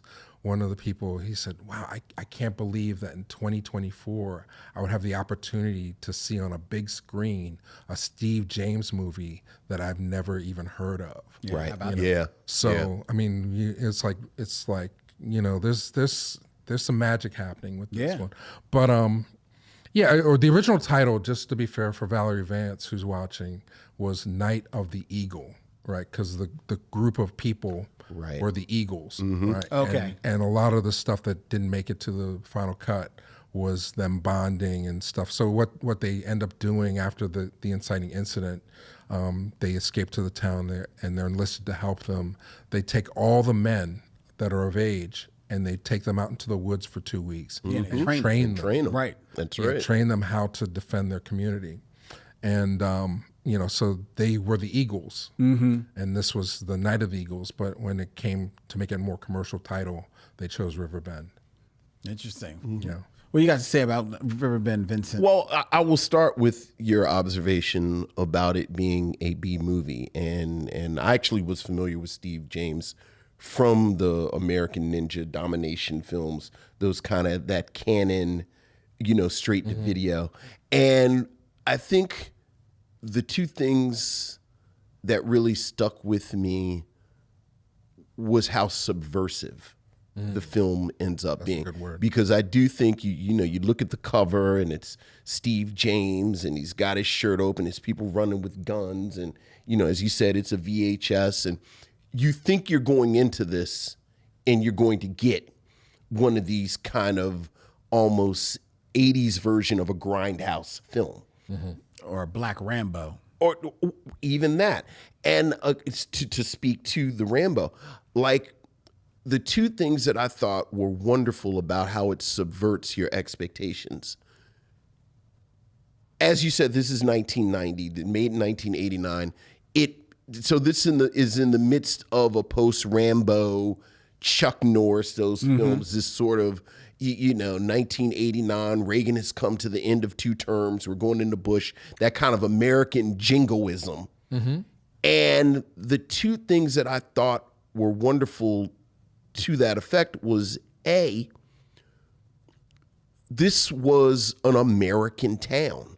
Like, we talk about this sheriff terrorizing everyone, which he is, but I like how the film makes you know that he is a part of a system. Like, this is not a lone actor. This is part of a system. B, at this point, again, I think First Blood, I looked it up real quick, came out in 82 or 83, but then you get to Rambo in 85, which then kind of churns out these super pro-American, but these kind of post-Vietnam superheroes. And Steve James, as you says, we did unspeakable things in Vietnam. We're not going to act like that here.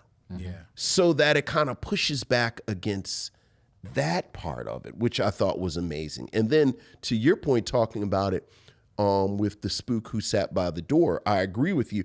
I also think about the end of something like Watermelon Man, where I think it's one thing to show black rage and black outrage and black anger, but I think it's another thing to show black organization and black discipline. And as you said, this is not this is not the 3 characters or even Steve James who's going to defeat the bad person by himself. No, he trains an army. Like, this is an army. This is an organization. These are people who have discipline. And it is not something that you necessarily expect from, like I joked about, he takes his sleeves off so that the guns are out, and it's 1990 and you're in the video store, and I love that. Like I love a film that zigs when you think it's going to zag. And in my mind, the B moviness of it, because let's be, I mean, like Steve James, I think has a personality, but he's and the other actors in the film. But in my mind, that kind of makes it even more effective because you're not expecting it. Well, I think subversive is the key word. I think subversive is the key word. And one of the things also, like that I discovered after working with Valerie Vance, the widow of Sam Vance, the writer, and Sam Furstenberg, the director, is you have to put in the perspective that it wasn't just done like that. It took 8 years to develop. They were shopping this script for years, and then through interesting circumstances, they found an angel in Troy and Regina Dale. And so it has the optimism, and the Vances were like a power couple. Like Sam Vance worked for Paramount Pictures. He helped integrate Paramount's writing program and worked on The New Odd Couple, and he worked on Rich Pryor movies, Some Kind of Hero, and The Brady Brides. So, he really was interested in being a part of the system. Their intention was that they were going to make a movie outside of Hollywood that still had mass appeal. Commercial appeal. They weren't trying to tear down things. And, coming from the 80s, I think a lot of black people, this is a Cosby era. We're still looking to integrate into the system. So it's a real nice tension when you watch this movie, because a lot of people in the audience are like, bloodbath, retribution, where are the tires and the gasoline, But the movie is like, no, we're not going to be as bad as this guy. We just need to draw attention to the problem. And it will solve itself in that way. Because at the end of the day, we have to live here after the credits roll. So it's a very delicate balance that the movie plays. And You know, I give it up to the writer, Sam Vance, and the direction. You know, without Sam Furstenberg, the veteran of Canon Films, you know, you wouldn't have the humble fight scenes. I mean, it's a lower budget, you know, so you don't have rock. It's not missing in action, folks, but you get your money's worth as far as fight scenes and fight choreography. And you know, Mike Shanks is another guy who did all the second unit and stunts and things like that. I got a chance to meet through this adventure that we're doing. So, what did you? It's interesting you say that about how it's the humble fight scenes, because you're right. You go into it thinking that it's going to be, especially because if you know Steve James as, you know, Kung Fu Joe, you're like, oh, that's Kung Fu Joe, right? You know, but and he gets his Kung Fu on, but it's low key. It's barely there. It's like maybe 3 scenes. Very understated. Very understated. And he actually plays it very understated. You know, which, especially with this being his second time at bat as the lead, you could almost. This is his first one, and then he did. Oh, that's right. Okay. Yeah. But you, even still, you know, being, you know, second banana so many times, you would think he'd be chomping at the bit to kind of like maybe chew up some scenery. Right. And the opportunities are there, but he doesn't.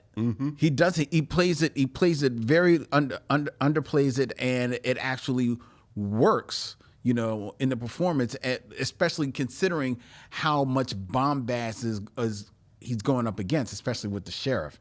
The sheriff, who is very over the top, but you know, he's playing a role. You know, Tony Frank. He's doing his job. Now, I will say his performance, Tony Frank's performance, put this film, you know, despite very much being of its time, it made me think, I think this movie maybe missed its mark, and it probably should have been back in the 70s, like a blaxploitation film, because he's playing his character almost to that level. Right. Whereas I think everything else is more grounded, and he's so over top, he comes off with like just total villain, you know, the twirling hard on the mustache.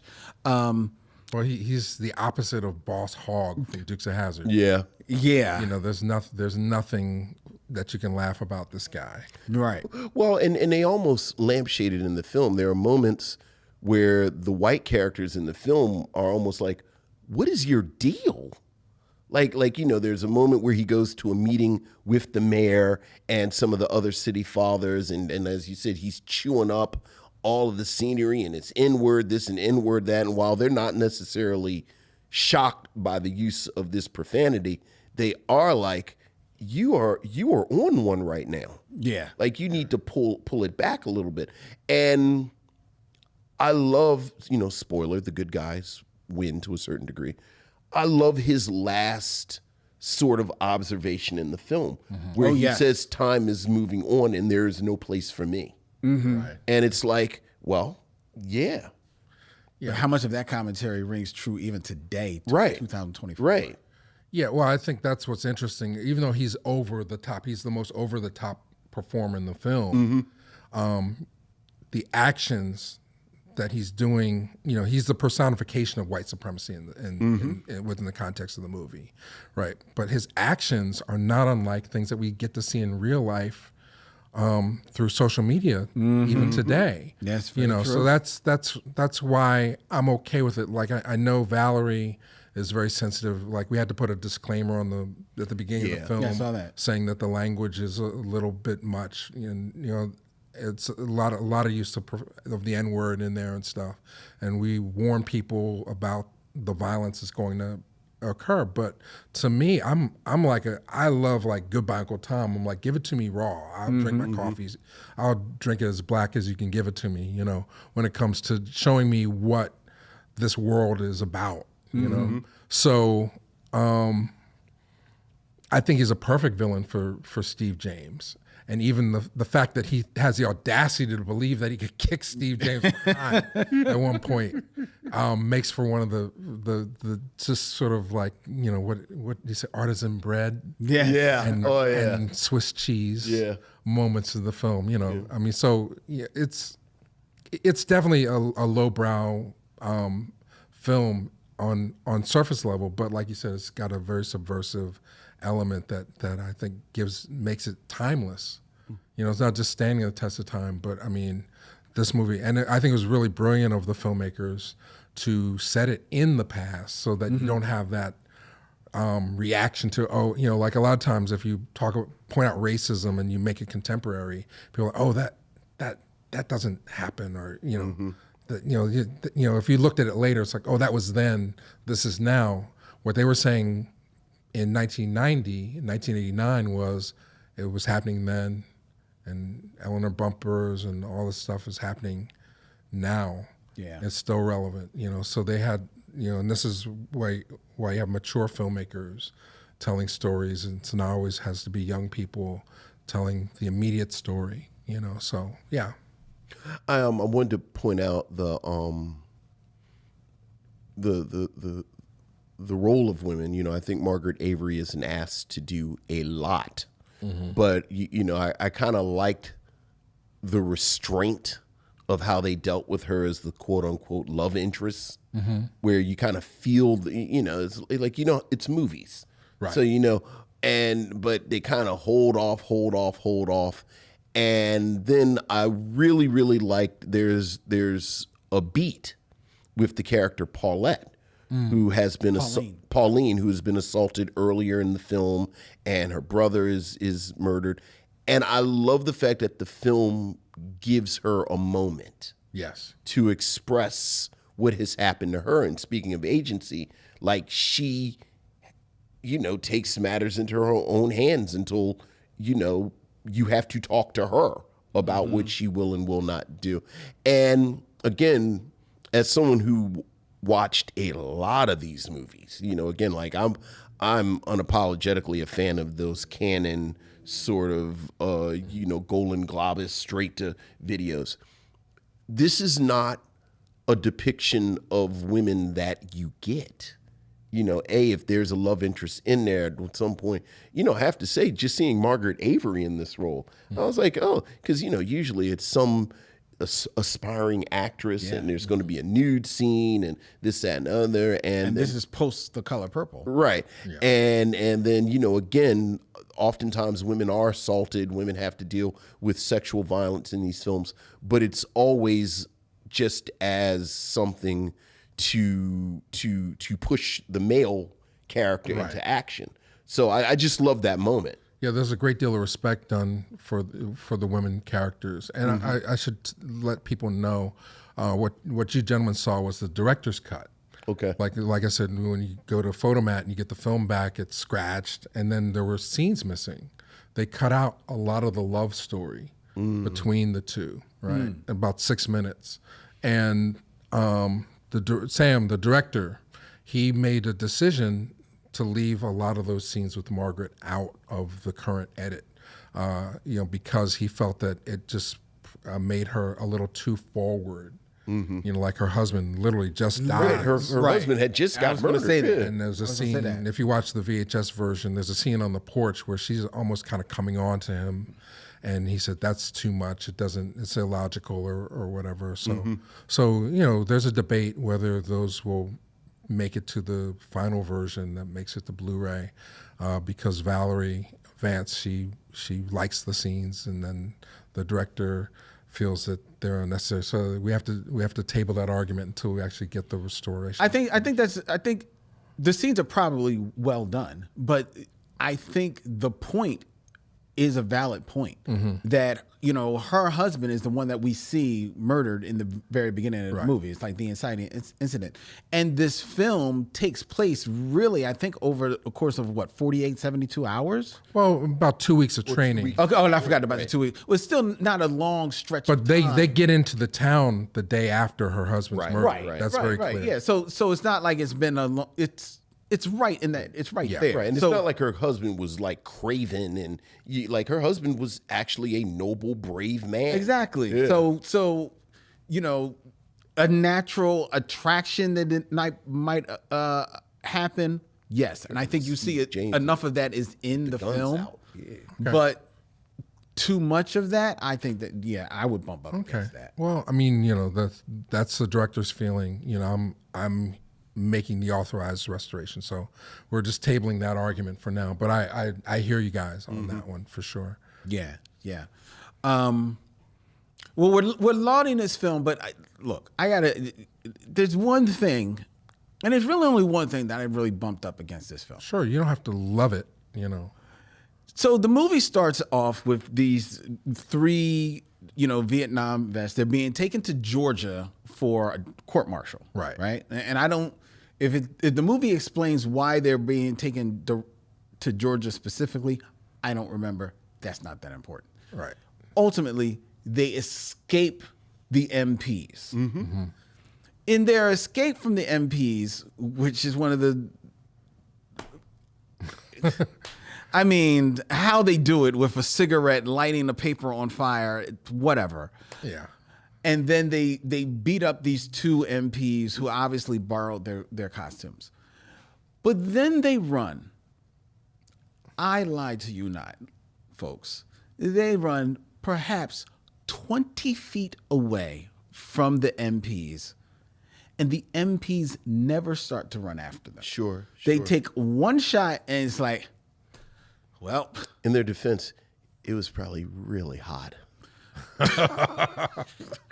Well, I mean, then, James Bond it's does it humid. all the time. You don't question the opening sequence. Right. We're James just Bond trying- is jumping off of cliffs on skis, and then he's zooming down. These guys were running through a river, not quite at the bend yet, full of rocks, and they were maybe 20 feet away, and they did not give chase at all. really hot. Also, probably snakes. Yeah, it was hot that day. That was the only issue. I mean, you can tear it apart if you want. I mean, I don't know. I don't think anybody was attempting to make Shakespeare. I think they wanted to tell a story. No, yeah, do a story well told. and you go into it and you know what you're getting. So, Or you think you know what or you're you think you know getting, what you're getting, and then you get something different. totally different. Yeah. Would I have maybe cast somebody different than Margaret Avery? Me myself, probably. Steve James, I liked. He underplays things. Does he maybe underplay it a little bit much in some scenes? Yeah, to me. But ultimately, I get where he's going. You know, right. He's supposed to be like this fulcrum upon which everything is. The whole movie is revolving. So I'm fine with that.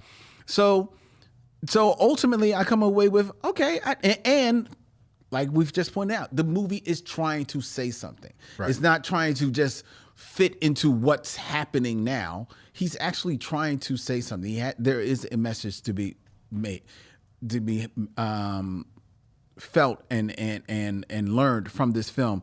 And it is an audacious ending where it's not some big, kumbaya love scene. It's not him kissing Margaret Avery. Mm-hmm. It is these two, quote unquote, warring factions coming together.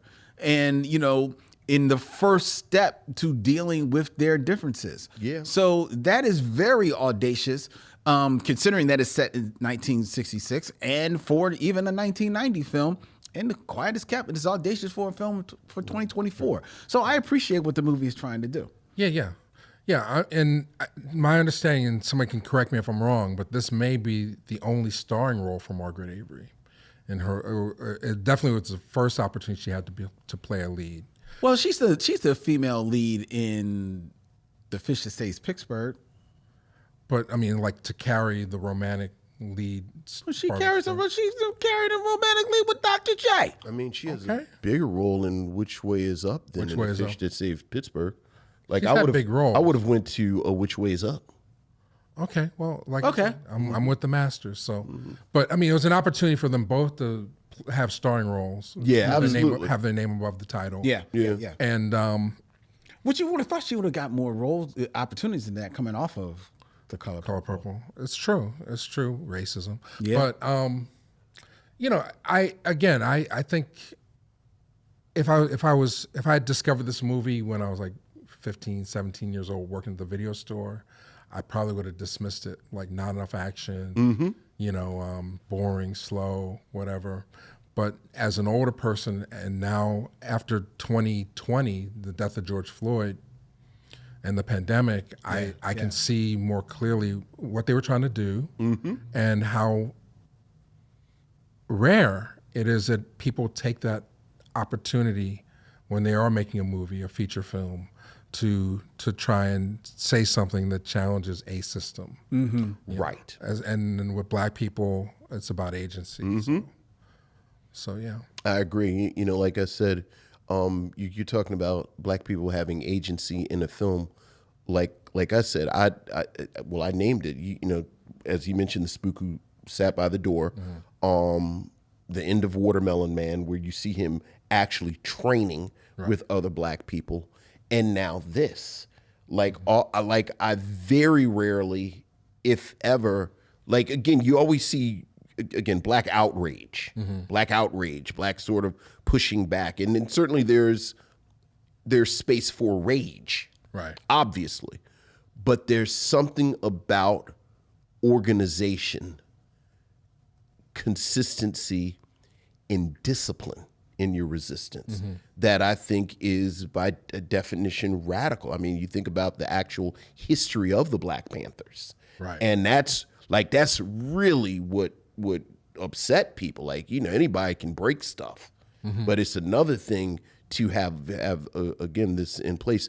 And I really admired the effort the film made to show that.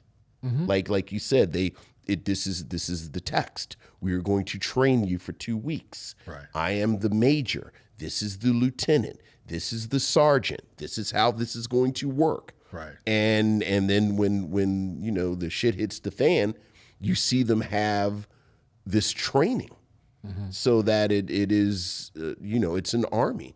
So yeah, and shout out to Julius Tenen, who's now married to Viola Davis. He's in there. He's sort of like the Killmonger of the film. Is that who he is? Yes. That's Viola Davis's husband? Julius Tenen. Yeah, he was a stage actor in Texas. When they were making the film, they cast him. The only two actors from outside of Texas are Margaret Avery and Steve James. The rest of the cast is all Texas. All local, right? And Troy Dale, who was the executive producer of the film, he plays the kind-hearted white character who shakes hands at the end, and is the voice of reason, so to speak. Boy, that is funny because my wife was reading Viola Davis's book a couple of months ago, and then apparently Viola Davis says she prayed for a big old huckabuck country boy, and he's a big old huckabuck man. It's like, oh yeah, because I liked him. He's good. Yeah, I liked him. He gives the movie balance. Yeah, I liked him. With him. All right. So, would you recommend that people see Riverbend? No, I don't want them to see it. I want them to buy it. I want them. No, that's I want right. them to invest in the restoration of the film. No, that is right. When the time comes. I mean, we haven't announced yet. The process is very complicated, having to go back and redo it, basically doing a second restoration so that we can give people the best quality of this film possible. But if you just follow it, ReelBlack Renaissance on Instagram, all the updates will be there. And you'll have it for the next generation to be able to share and show, So that's I want this movie to be seen as widely as possible by as many people as possible, but I also want it to maintain its collector's value, right? So if you have the VHS, it still has value. If you have the Blu-ray, it's going to increase in value because we're not going to make that many copies, So, invest in what I believe in really strongly. And hopefully you guys are believing it as well too. I appreciate you giving us the time to talk about Riverbend in this way, and then it just becomes a grassroots journey to restore this thing and get it seen in its best possible quality for generations to come. Well, there you go. So I would recommend that you see Riverbend, ladies and gentlemen, and you should buy it when it becomes available. Follow ReelBlack Renaissance on Instagram so you can find out when it is. And I will go ahead and complete that. And I absolutely recommend Riverbend. I think it's an interesting film. I think part of the conversation that we have a lot is a continuum of Black film and how these films kind of fit together. And as I said, this is a really interesting moment in Black film in 1989, 1990. And this really kind of adds to that conversation. But outside of the merits of the film on its own, you know, I don't say anything behind someone's back that I won't say to their face. Mm-hmm. I've said it all the time. I think ReelBlack does important work. Thank you. Like, I think you are actually important, and what you do is valuable. And so much that we talk about, like you were just talking about this being on VHS, or you know, we were talking about In Living Color, and you mentioned that the musical performances are on the VHS, but they're not on the DVD. One of the things that we talk about periodically is so much Black film has been lost from VHS to DVD to Blu-ray, and now things are streaming. Like I was joking about my daughter watching Jungle Fever. Jungle Fever is not streaming, and this is Spike Lee. Wow. So there's so much Black film that in my personal life and for what we do on the Micheaux mission, we use you as a resource. Like, we use ReelBlack. So anything ReelBlack, I think we all should support. So yeah, absolutely.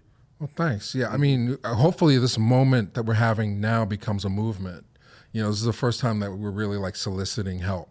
You know, I've carried it as far as I can carry it on my back, and the only way to get it to physical media is through a Kickstarter campaign or something like that. But you know, if you want to support, we've identified 4 quadrants: Vietnam, veteran, or people that are into Vietnam stories. This is one that's not been seen by very many people. Those are potential supporters. Fans of Steve James and Cannon films and Sam Furstenberg, if you like action films. That's a market that you will not miss out on. People that want to help restore movies that otherwise be lost to time. And then just straight out racists that just want to see for 90 minutes white people getting their butts kicked. They can support us as well. We're happy. All the money is green. It's all green. We're Those happy dollars to take. spend. We don't care if you're racist. We don't care if you look at the movie the other way. We just need support at this time in 2024 so we can get to Juneteenth with a special edition Blu-ray. There you go. That's the mission. All right. So that is Riverbend. Before we tell you what we're going to be reviewing next week here on the Micheaux Mission, I invite you all to please, once again, go and follow, support ReelBlack Renaissance on Instagram. ReelBlack, ReelBlack, Renaissance. I don't know how to spell that, on Instagram. Send a DM to me and I'll get you a postcard. There you go.